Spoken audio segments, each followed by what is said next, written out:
नमस्कार, आप देख रहे हैं विचार परक हिंदी दैनिक और मैं हूं आपके साथ ज्योतिका। आइए रुक करते हैं फटाफट खबरों की ओर। सोशल मीडिया पर अभद्र टिप्पणी करने वाले व्यक्ति को थाना परसरामपुर पुलिस द्वारा गिरफ्तार किया गया। बस्ती जिले के थाना परसरामपुर पुलिस द्वारा सोशल मीडिया पर हिंदू देवी देवताओं पर अभद्र टिप्पणी करने वाले लवकुश पुत्र रामचरण निवासी ग्राम तक्कीपुर थाना परसरामपुर जनपद बस्ती के विरुद्ध थाना स्थानीय पर मुकदमा पंजीकृत कर उपरोक्त अभियुक्त को गिरफ्तार कर आवश्यक विधिक कार्यवाही की जा रही है।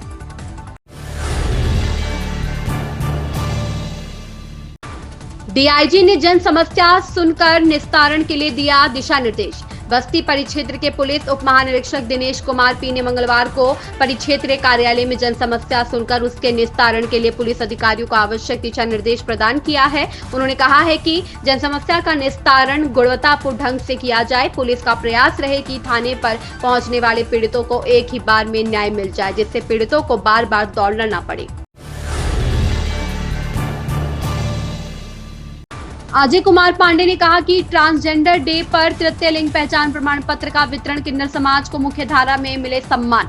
किन्नर समाज को मुख्य धारा से जोड़ने, उनका विषय पाठ्यक्रम में इस तरह से जोड़ने की नई पीढ़ी उनके प्रति सम्मान का भाव रखे, इस दिशा में इंदिरा चैरिटेबल सोसाइटी द्वारा निरंतर कार्य किया जा रहा है। मंगलवार को कप्तानगंज स्थित संस्था के इंदिरा भवन कार्यालय पर सीईओ अजय कुमार पांडे ने सानिया और सीमा को तृतीय लिंग पहचान प्रमाण पत्र वितरण किया। ट्रांसजेंडर डे पर तृतीय लिंग पहचान प्रमाण पत्र वितरण करते हुए इंदिरा चैरिटेबल सोसाइटी के सीईओ अजय कुमार पांडे ने कहा कि हाशिए पर पड़े और वंचित वर्गों को निष्पक्ष और सार्थक न्याय सुनिश्चित करने के लिए एक समावेशी कानून प्रणाली को बढ़ावा देते हुए संस्था कानूनी अधिकारियों की रक्षा के लिए प्रतिबद्ध है। जिलाधिकारी रविश गुप्ता की अध्यक्षता में कलेक्ट्रेट सभागार में आईजीआरएस की समीक्षा बैठक आहूत की गई। बैठक में जिलाधिकारी ने आईजीआरएस संबंधी मामलों के निस्तारण की अद्यतन स्थिति की अधिकारियों से फीडबैक लिया। आईजीआरएस प्रकरणों की रैंकिंग में गिरावट पर जिलाधिकारी ने नाराजगी जताते हुए संबंधित अधिकारियों को रैंकिंग में सुधार के सख्त निर्देश दिए। जिलाधिकारी ने संबंधित अधिकारियों को निर्देशित करते हुए कहा कि सभी अधिकारी अपने अपने विभाग से संबंधित आईजीआरएस के प्रकरणों का गुणवत्तापूर्ण व त्वरित निस्तारण कराना सुनिश्चित करें। जिलाधिकारी ने कहा कि अधिकारी शिकायतों को गंभीरता से लें और यथासंभव उनके निस्तारण का प्रयास करें। अधिकारी सभी शिकायतकर्ताओं से संपर्क स्थापित करते हुए उनसे फोन पर बातचीत करें। जहां पर मौके पर जाना जरूरी है, वहां पर मौके पर जाकर शिकायत का समाधान कराएं। व्यापारी महाकुंभ में पारित किए गए 6 प्रस्ताव। बस्ती उद्योग व्यापार प्रतिनिधि मंडल द्वारा रेलवे स्टेशन मार्ग पर स्थित एक होटल के सभागार में आयोजित व्यापारी महाकुंभ में व्यापारी हितों से संबंधित 6 प्रस्ताव पारित किए गए। मुख्य अतिथि व्यापारी कल्याण बोर्ड के राष्ट्रीय अध्यक्ष सुनील सिंघी ने कहा कि केंद्र और राज्य की सरकारी व्यापार को सुगम बनाए, समस्याओं के समाधान की दिशा में निरंतर कार्य कर रही है। इसके बावजूद देश के किसी भी हिस्से में व्यापारी उत्पीड़न, धन उगाही आदि के मामलों में त्वरित कार्यवाही कराई जाती है। कहा कि किसान और व्यापारी एक दूसरे के पूरक हैं। उत्तर प्रदेश उद्योग व्यापार मंडल के प्रदेश चेयरमैन महेंद्र जैन मयूर ने कहा कि देश और उत्तर प्रदेश का उद्यमी व्यापारी कठिन दौर से गुजर रहा है। जीएसटी के नाम पर शोषण, विभागीय स्तर पर मनमानी उत्पीड़न अपने चरम पर है। ऐसी स्थिति में केंद्र और राज्य की सरकारें उद्यमियों व्यापारियों की सुने, इसके लिए हम सबको अपने अधिकारों के लिए एकजुट होना होगा। शीलम निषाद हत्या मामले में निषाद पार्टी ने सौंपा ज्ञापन।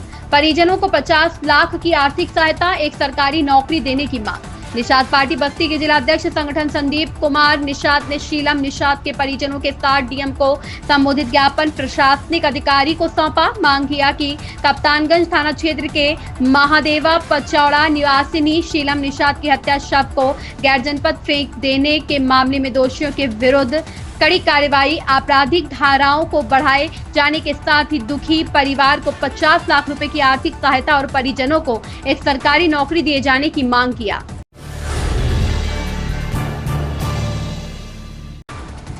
डीआईजी दिनेश कुमार पी द्वारा पुलिस लाइन संत कबीरनगर के प्रशासनिक भवन में सभागार कक्ष व पुलिस मेस के जीर्णोद्धार का फीता काटकर किया गया लोकार्पण।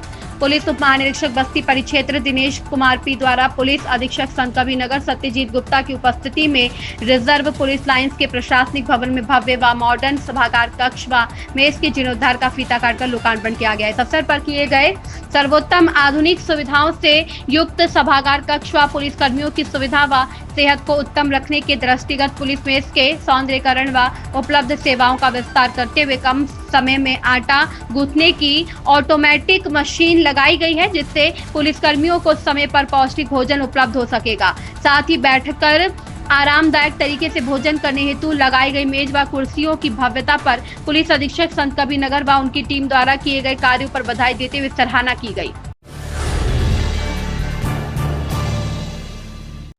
इंडियन पब्लिक स्कूल बस्ती में प्रवेश प्रारंभ हो गया है। बस्ती जनपद के हरदिया चौराहे पर स्थित इंडियन पब्लिक स्कूल में प्रवेश शुरू हो गया है। प्रबंधक कैलाश नाथ दुबे ने बताया कि बालिकाओं का प्रवेश निःशुल्क किया जा रहा है। हमारे यहाँ वाहन सुविधा भी निःशुल्क है। छात्रों के लिए कक्षा 7 तक तथा छात्राओं के लिए नर्सरी से 12वीं तक बस यात्रा निःशुल्क है।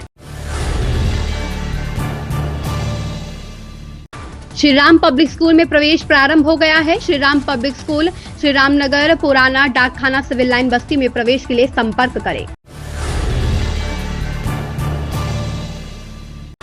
उर्मिला एजुकेशनल एकेडमी रोडवेज बस्ती में प्रवेश प्रारंभ हो गया है। सीबीएसई एवं यूपी बोर्ड में प्रवेश करने के लिए शीघ्र विद्यालय में संपर्क करें। हमारे यहाँ आधुनिक शिक्षा की पूरी व्यवस्था है। गेहूं खरीद के संबंध में जिलाधिकारी डॉक्टर राजा गणपति आर की अध्यक्षता एवं अपर जिलाधिकारी गौरव श्रीवास्तव की उपस्थिति में कलेक्ट्रेट सभागार में बैठक संपन्न हुई। बैठक की अध्यक्षता करते हुए जिलाधिकारी डॉक्टर राजा गणपति आर द्वारा समस्त गेहूं क्रय केंद्रों की समीक्षा की गई। समीक्षा के दौरान सभी क्रय केंद्र द्वारा लक्ष्य के सापेक्ष प्रगति ठीक न पाए जाने पर जिलाधिकारी द्वारा कड़ी नाराजगी व्यक्त की गई। जिलाधिकारी ने एआर कोऑपरेटिव प्रकाश बहादुर, जिला प्रबंधक पीसीयू सुधांशु श्रीवास्तव पर स्पष्टीकरण प्राप्त करने का निर्देश दिया। अनुपस्थित क्रय केंद्र प्रभारियों का 1 दिन का वेतन रोकने का निर्देश दिया। जिलाधिकारी ने बताया कि जनपद को 45,000 मीटर टन गेहूं खरीद का लक्ष्य शासन द्वारा निर्धारित किया गया है। जनपद में गेहूं खरीद 2025 से 26 हेतु 5 क्रय एजेंसियों के कुल 67 केंद्र संचालित है, जिसमें खाद्य विभाग के 28, पीसीएफ के 25, पीसीयू के 10, भारतीय खाद्य निगम के 3 एवं मंडी समिति के 1 केंद्र संचालित है। इन खबरों में बस इतना ही। बने रहिए विचार परक हिंदी दैनिक के साथ।